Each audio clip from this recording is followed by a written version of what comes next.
Eh bien bonjour et bienvenue sur Diagonale TV spéciale Coupe du Monde FIDE 2017, 32e de finale. Donc on se retrouve avec Maxime, le numéro 1 français, numéro 2 mondial, Étienne, le champion de France, numéro 2 français, et bien sûr on va suivre aussi la meilleure joueuse du monde, Hou Yifan.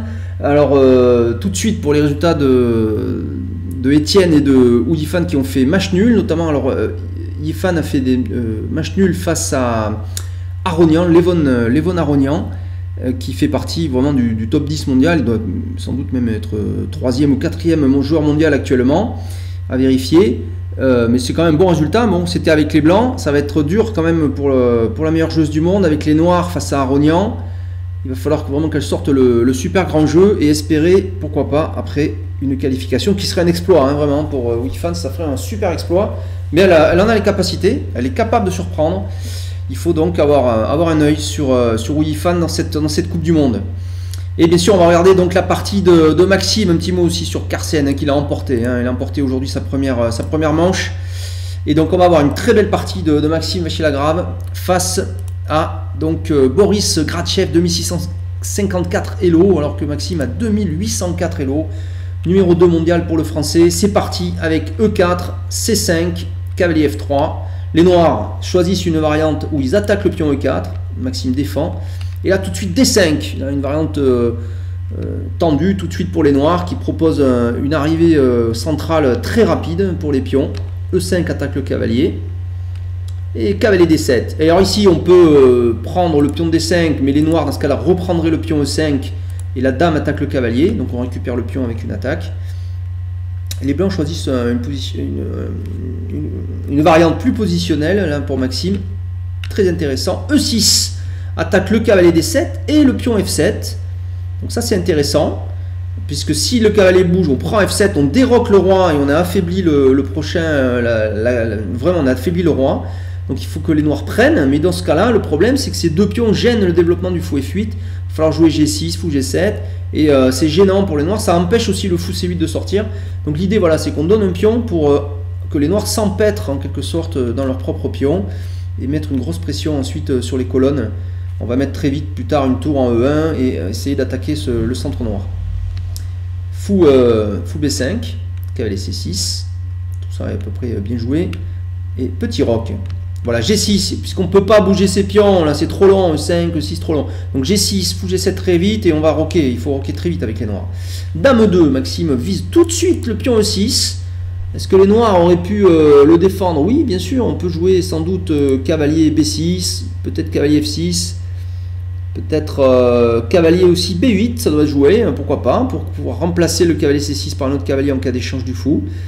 Et dans ce cas-là, le fou C8 protégerait E6, mais ça permet aux Blancs de jouer très vite cavalier G5, tour E1 derrière, on va attaquer E6 avec montée des pièces blanches. Les Noirs n'ont pas voulu de ça, ils ont préféré jouer fou E7, fou G7, mais ils laissent dans ce cas-là le pion E6.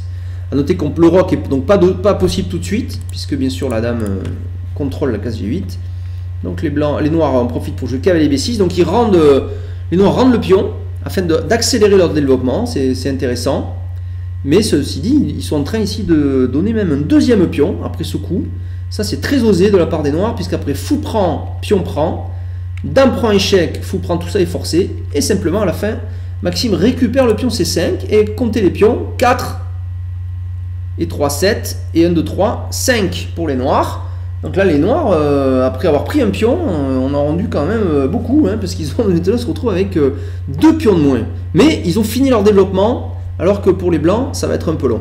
Donc grosse activité pour les Noirs, avec D4 attaque le cavalier, centralisation, il est bien placé, regardez maintenant ce cavalier en E4, puisqu'aucun pion peut venir l'attaquer.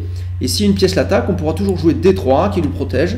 Donc c'est un cavalier bien placé au centre pour Maxime. Tour C8, bien vu. Les Noirs contre-attaquent maintenant sur le pion C2. Dame A3 est quasiment forcée, sans doute le meilleur coup, puisque ça garde un œil, pourquoi pas sur le pion E7, après un roc, la dame devra rester au contact. Et aussi, ça attaque le pion A7, on ne sait jamais. Si les Noirs lâchent encore un pion, ça fera beaucoup. Donc là, les Noirs auraient pu prendre en C2, mais ils ont choisi de roquer. Et après D3, c'est un peu la même idée. Sans doute, surtout en C2, les Blancs auraient joué D3 aussi. Puisque là, l'idée, c'est que si les Noirs prennent en C2, évidemment, Maxime aurait joué échec, tout simplement. Voilà, le pion D3 empêche la tour de revenir en défense. De toute façon, elle aurait été prise. et ça perd une tour tout simplement, donc c'est vraiment pas bon. Voilà, donc on peut pas prendre le pion en C2. Donc les noirs jouent H6 tout simplement, beaucoup plus standard. H6, ça empêche des fous G5, voire même des cavaliers G5, il faut éviter, attention, hein, parce qu'un cavalier en G5, ensuite échec de la dame, et le cavalier peut sauter en F7, faire un échec sur un roi en H8 avec une fourchette roi-dame, ça obligerait de donner la tour, etc. Ça vise aussi la case de 6, en jouant H6, on empêche les cavaliers et le fou de venir en G5. Tour E1, et maintenant voilà, roi H7, là les noirs, roi H7 menacent maintenant d'aller prendre le pion C2, puisqu'il n'y aura plus de dame échec. Si les blancs prennent en A7, on se venge sur le pion C2 avec une grosse activité. Il faut faire attention pour Maxime, mais qui va jouer très précis. Il joue simplement C4, très joli coup. Maintenant que le pion était attaqué, il en profite pour proposer une manœuvre au noir. Qu'est-ce que tu fais? Tu es quasiment obligé de prendre. Et si tu prends pas, je vais avoir 3 pions ici contre 1. Si tu défends A7, j'en aurai 3 contre 1. Donc potentiellement 2 pions passés liés à l'aile dame. Ça serait un avantage énorme pour les blancs. Il ne faut pas que les noirs laissent faire. Donc, prise en passant, forcée. Et il reprend du cavalier. Ça, c'est intéressant. Pourquoi il reprend du cavalier? Ça, c'est un peu curieux à la fois et intéressant. Parce qu'il aurait pu relier les pions au centre. Bien sûr aussi Maxime. Mais est-ce que ça tenait? Ça, c'est un autre problème. Mais là, surtout, voilà, avec la dame et la tour, il active ses pièces. Voilà. Et il a un jeu facile avec une activité des tours. Il n'a plus qu'à sortir le fou, il a fini son développement. Il a toujours, pour l'instant, il a toujours 2 pions d'avance. Fou C6 des noirs. Attention, commence à avoir de l'activité contre le roc. Attention, si le cavalier bouge, c'est possible, mais ça peut être dangereux. Imaginons un coup comme, allez, cavalier... Où on mettrait ce cavalier? Cavalier E5 a l'air intéressant. Si cavalier E5... Dans ce cas-là, les noirs auraient pu sans doute s'activer terriblement par dame D4, attaque le cavalier avec le fou aussi, et vise le pion F2. Voilà, donc sur cavalier prend C6, il y aurait dame prend F2 d'abord, roi H1, dame prend E1, mat. Donc voilà, donc là il y a des attaques partout, et c'est peut-être déjà un gros souci pour les blancs. Les noirs vont remonter terriblement dans la partie. Donc c'est pas facile ce coup et a l'air fort, mais Maxime bien sûr a sans doute vu tout ça et il fait dame prend E7 tout simplement qui force l'échange des dames quasiment, sauf si les noirs avaient pris en D3, ce que n'ont pas fait les noirs, mais ils auraient pu tenter. Hein. Dame prend D3 ici, et là qu'est-ce qui se serait passé? Regardez la partie, là il y avait une magnifique combinaison de Maxime. Allez, vous faites la main, vous avez 10 secondes. Allez, je vais vous aider, ça ressemble au sacrifice qu'a fait Maxime à la ronde précédente. Regardez, ça c'est très difficile à trouver parce que c'est pas naturel.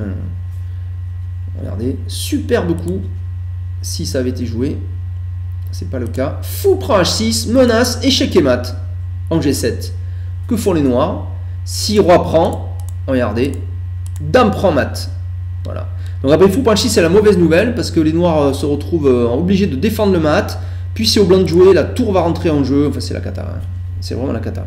Donc c'était pas facile à voir hein, que dame prend D3 se heurter à fou prend H6 après dame prend E7. Et donc les noirs choisissent une autre variante qui a l'air intéressante quand même pour eux aussi. Fou prend F3, ça va casser le roc. Maxime reprend. Et maintenant qu'est-ce qui se serait passé sur dame prend D3, encore une fois? Possible. Eh bien la même. Fou prend H6, marche toujours, menace de mat. C'est quand même terrible. Et aussi roi prend, dame H4 mat. Et donc il faut parer le mat. Et après les blancs ont le temps de jouer par exemple tour 3 ou tour D1, j'en sais rien. Il y a plein de coups à envisager. Mais c'était la même idée. Une autre idée par contre ici pour les noirs, après G prend F3 ici, aurait été de faire dame D4. C'est pas tout à fait la même. Puisque là je protège G7. Donc fou prend a l'air possible quand même, puisque sur roi... Ah non, c'est pas possible maintenant, puisque sur dame H4, il y aurait dame prend. Donc fou prend ne marche plus. Donc ça c'était intéressant. Mais simplement Maxime aurait sans doute répondu par fou E3, et la dame ne peut pas aller n'importe où à cause de fou prend H6. Voilà. Donc on était quasiment obligé de revenir à la maison, ou de venir en 5 ou en F6, et l'échange de dames était quand même possible. Donc les noirs ne peuvent pas vraiment éviter l'échange de dames, donc ils jouent tour C7 tout simplement pour enlever cette dame de la 7e rangée, et Maxime en profite pour échanger les dames, rentrer en finale, avec quand même pour les noirs un peu de compensation, Ici, certes, il y a 3 pions contre 2, mais c'est 2 pions doublés, font que c'est pas très grave. Ce pion est quand même sous pression tout de suite. Et là, il y a quand même 2 pions contre 1. Donc, avantage blanc, mais encore rien n'est définitif. Fou F4 attaque la tour. Tour F7, on contre-attaque le fou. Fou E3, et il y a 2 pions en prise, D3 et F3. Ici, les noirs auraient pu prendre d'abord sans doute D3. C'était envisageable. Ça a l'air d'être un très bon coup. Et suite à quoi, les blancs auraient dû sans doute activer leur tour, proposer un échange de tour pour activer leur tour. Et c'est un maximum d'échanges puisqu'ils ont quand même 2 pions de plus. Hein. Tant que le pion F3 n'est pas pris là. Et sur tour ici, les noirs auraient pu prendre et récupérer le pion F3, mais il y avait encore un pion de moins. Donc les noirs choisissent sur tour F7 fou E3. Une variante peut-être un peu discutable, mais ils font fou prend C3 d'abord. Pion prend, ils donnent le fou contre le cavalier quand même. Hein. Et enfin, tour prend D3. Alors là, l'idée des noirs, c'est qu'on laisse les blancs avec des pions doublés ici, le pion C3 attaqué, le pion A2, et ces pions A2 et C3 ne sont plus liés entre eux, d'accord? Il y avait 2 pions contre 1, mais qui étaient liés, là ils sont plus liés. Ceci dit, ce pion C3, il est passé quand même. Il n'a pas d'adversaire. Donc c'est bon ça reste bon pour les blancs à condition d'arriver à tenir ce pion. Donc Maxime joue simplement, voilà, fou D4, mais sur ce pion F3 est perdu, et il vaut mieux garder ce pion passé que le pion F3 qui est un pion doublé. Les noirs en profitent justement pour attaquer le pion sensible, le pion C3, avec cavalier D5, mais en augmentant la pression au maximum. Voilà, mais Maxime joue le plus simple, bien sûr, on élimine la tour attaquante par tour AD1, en tout cas on propose de l'éliminer. Évidemment les noirs refusent, et simplement ils font tour prend F3 et ils laissent l'attaque sur le pion C3. Mais là Maxime a le temps de jouer maintenant C4 et le pion commence à avancer, attention, ce pion, il rêve bien sûr d'aller à dame. Et c'est l'atout maître des blancs. Là, les blancs ont 2 atouts maintenant en finale. Regardez, ils ont un pion passé, un petit peu éloigné du roi, là, un petit peu sur l'aile dame. Il n'est pas tout à fait très loin, mais il est quand même sur l'aile dame. Et aussi un fou contre un cavalier, ce qui est un avantage, surtout quand il y a des pions des deux côtés. Donc avantage net pour les blancs, mais ce n'est pas encore une partie gagnante. Cavalier B4, c'est intéressant, puisque ça attaque A2, et en même temps ça menace cavalier C2, attaque le fou et la tour. Cavalier B4. Là, Maxime joue simplement tour D2, protège A2, protège F2, comme ça si le fou revient à la maison ou en B2 ou en A1 un jour, eh bien la tour continue de protéger le pion F2. Et ce pion, attention, menace de pousser, bon il va être bloqué sur la case C6 pour l'instant grâce à ce cavalier. Et là, les noirs font une erreur, ici. En fait, il fallait jouer ici sans doute G5, il faut donner de l'air à ce roi, parce que ce roi, regardez, il est quand même sous pression. D'accord. Et regardez, l'idée, c'est que si on joue tour E8, on menace mat. Et si le roi arrive à sortir, on sait bien, mais il y aura quand même la possibilité de mettre un échec en E6, et on ne peut pas intercepter une tour. Et regardez ce cavalier. Il n'y a pas beaucoup de cases, parce que là, les cases sont prises ici par la tour. D3 est pris, D5 est pris par le pion. Il fait beaucoup de cases allumées, mais regardez ce cavalier. Voilà, toutes ces cases sont en prise. Ces cases sont en prise. Il ne reste que la case A6 et la case C6. Donc il y a un problème sur la 6e rangée. On comprend maintenant. Donc en fait, là, les noirs ne voient pas ce problème. Il fallait jouer G5 tout de suite pour sortir le roi avant d'avoir des soucis. Et les noirs ne voient pas cette menace. Ils font tour F4. Et là, gros avantage pour Maxime qui ne rate pas l'occasion. Bon, il a déjà l'avantage, bien sûr, mais là, il va prendre un avantage énorme. Après, tour E8, menace mat. Force G5. Il n'y a pas d'autre coup. Hein. Vous pouvez vérifier, là, il n'y a pas d'autre coup intéressant. À moins de jouer ici, peut-être tour F8 est encore jouable. Tour F8 ici, bien sûr. Mais dans ce cas-là, il y aurait eu un problème. Regardez, il y avait quand même une manœuvre gagnante ici, sur tour F8. C'est tour prend. Et maintenant, simplement, fou C3, avec l'idée de libérer la tour pour faire un échec. Et il faut bouger ce cavalier. Où il va. Donc si vous jouez cavalier C6, qui semble le seul coup un peu raisonnable, cavalier C6, alors regardez, simplement il y aurait eu échec, roi G8, et c'est fini parce qu'il va y avoir un échec en G7. Alors c'est ce qu'on va faire, hop, G5, roi H8, et regardez la moulinette, hein. On n'est même pas obligé de prendre le cavalier tout de suite, on peut simplement prendre A7, échec du fou, roi G8 forcé, on fait G7, roi H8 forcé, on prend encore G6, roi H7 forcé, on peut encore faire un échec si on veut. Roi H8. On fait encore un échec. Roi en G8. Et on prend H6. 1, 2, 3 pions de plus. Une pièce de plus. Massacre. Donc vous voyez que même tour F8 ne marche pas. Ici, tour F8, ça ne marche pas. Il reste que G5 pour empêcher le mat. Et là, Maxime est très précis. Fou E5. Maintenant que la tour est passée, le fou en E5 vient attaquer la tour F4.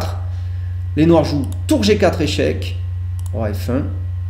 Et maintenant, problème pour les noirs. Attention. Ici, il y a menace de presque mat. La menace blanche, c'est pas de faire échec tout de suite, c'est de jouer tour D6. Qui bloque, qui empêche le roi noir de sortir. Et ça menace tour H8 imparable. Donc là, les noirs, pour éviter ça, jouent cavalier C6. En espérant de faire bouger ce fou. Et ensuite, le cavalier vient E7 par exemple. Pour essayer de combler un peu les trous. Mais regardez, simplement Maxime joue fou B2. C'est au noir de jouer. Le problème est toujours là. Tour D6, attaque le cavalier, empêche le roi de sortir, menace mat. Ça marche pas trop là, l'idée des noirs. Tour G en F4. Pour les noirs, essayer de ramener leur tour un peu tard maintenant. Regardez, manœuvre gagnante pour Maxime. Tour H8 échec, roi G6. Et enfin, tour D6. Voilà, tous les thèmes qu'on avait vus. Ça y est, il l'a fait dans l'ordre Maxime. Et maintenant, il récupère le cavalier. A noter que sur tour F6, pour essayer de sauver la pièce, eh bien, ça ne marche pas. Puisque sur tour F6, simplement, on fait fou prend. Et après, tour prend, tour prend, tour prend. Échec. Et la tour H6 attaque le cavalier C6. On ramasse tout. Et on marque le point. Donc ici, sur roi G6, tour D6, échec, gagne la pièce. Les noirs encore ont joué quelques coups. Roi F5, tour prend C6. Roi G4, attention. Les noirs vont essayer de... Maintenant, attention, il y a deux tours ici contre le pion F4. Le fou ne peut pas venir en défense. Il y a quand même encore un peu de jeu pour les noirs. Il faut être très précis avec les blancs. Échec. Là, l'idée, c'est de forcer les noirs à venir en F3 pour bloquer l'action des tours. Et ensuite, je ramène la tour en défense, sans doute en E8. Je viendrai faire un échec ici. Et ça serait presque un échec et mat d'ailleurs.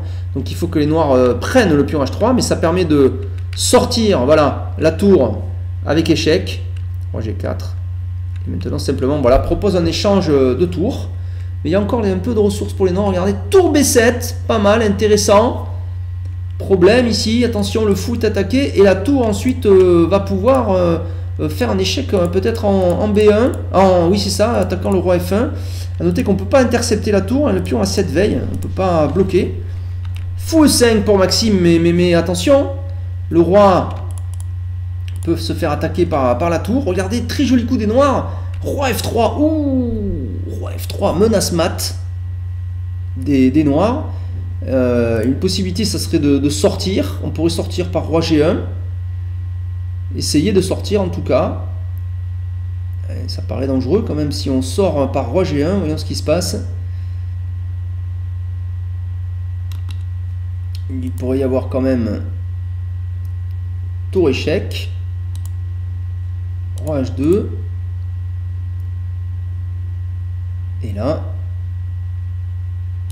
tour H4 n'est pas possible, bien sûr, à cause du fou. Voilà, c'est ça que je me disais, je vois pas ce qui va pas. Si, il y a bien un clouage, heureusement. C'était possible ça, mais Maxime voit mieux que ça. Hein, vous voyez que déjà, c'est un peu tendu, il faut faire attention, on peut se tromper. La preuve, et donc là, il fait le surprenant, inattendu. Quand même, fou prend F4, mais il n'empêche pas le mat. Regardez là, c'est mat, du couloir, on ne peut pas sortir.